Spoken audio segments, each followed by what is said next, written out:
Hi, today we are gonna solve the number of islands problem in Leetcode. And so let's read the problem.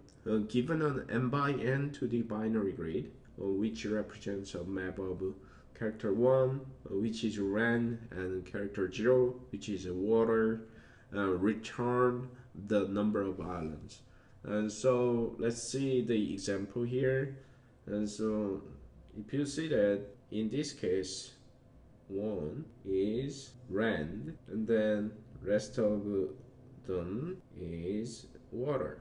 So let's create an example here. 1100 So first of all, we are gonna iterate each coordinate. And so in this example, let's say function 0 0. So it takes this part, and then we need to make sure that couple of conditions. First one is visited. If it's visited, we don't need to go there because it's already considered. And second one is 0. If it is a 0 character, and we don't need to consider this one because we are just wants to check whether or not it's a new island, right? And then third condition, we need to check our directions, right? So in the grid, in this example, we have 4 directions to go, right? But in this case, this way and left to side, we don't have to consider because it's out of scope, right? So these conditions should be checked before we go into the checking the island.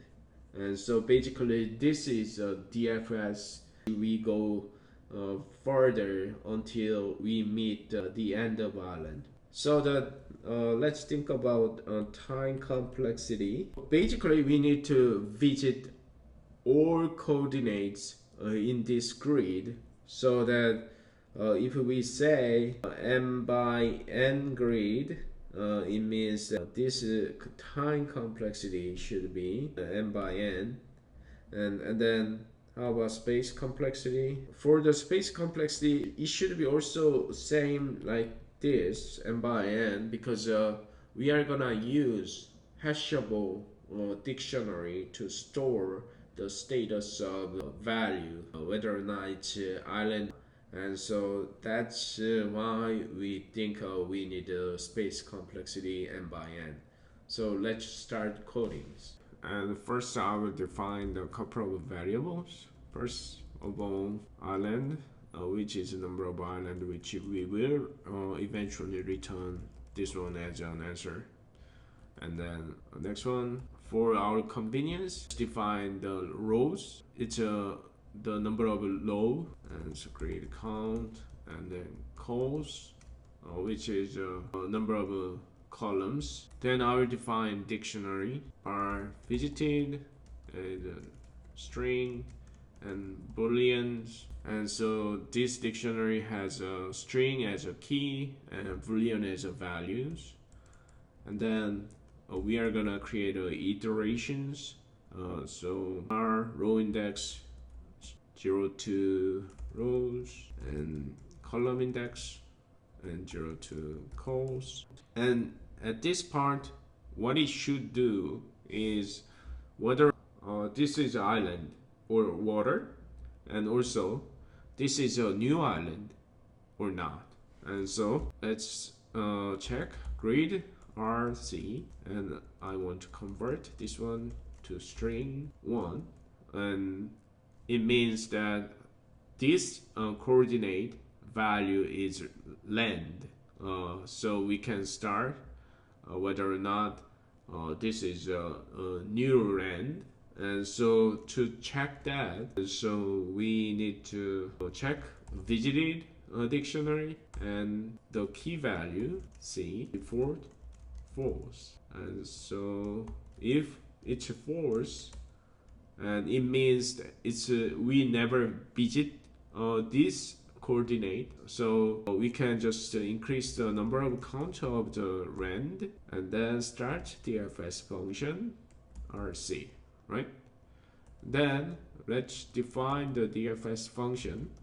DFS, the parameters, row index int and column index int, and then we need to create a condition when this DFS function should exit. And so first one, I will check the index scope, whether or not it's out of range, and so R should be if is larger than or equal to rows count or is less than 0. Column index is larger or equal to colors, and column index is less than 0. And another one is a grid. Check RC, and this value should not be water, right? So 0. And what else? Oh, we also need to check visited RC default false. And so if it's already visited, we are gonna just exit this function. So this is the condition. Then if we pass this condition, it means a new land found. And so let's update the visited RC true. Then we will check the whole island based on this coordinate. And so x, y, and 0, 1. I'm now defining the 4 directions to visit from this coordinate. And 1, 0, minus 1, 0. Then DFS plus x, c plus y. And then after this, we are gonna get the number of islands. So let's start running. Okay, let's check the result. It looks working. Okay, the purpose is a little not good, but basically how it works using DFS. If you have any feedback, please comment, and then also subscribe my channel if you think this is useful. That would be great help to me to create more videos. Thank you. See you next time.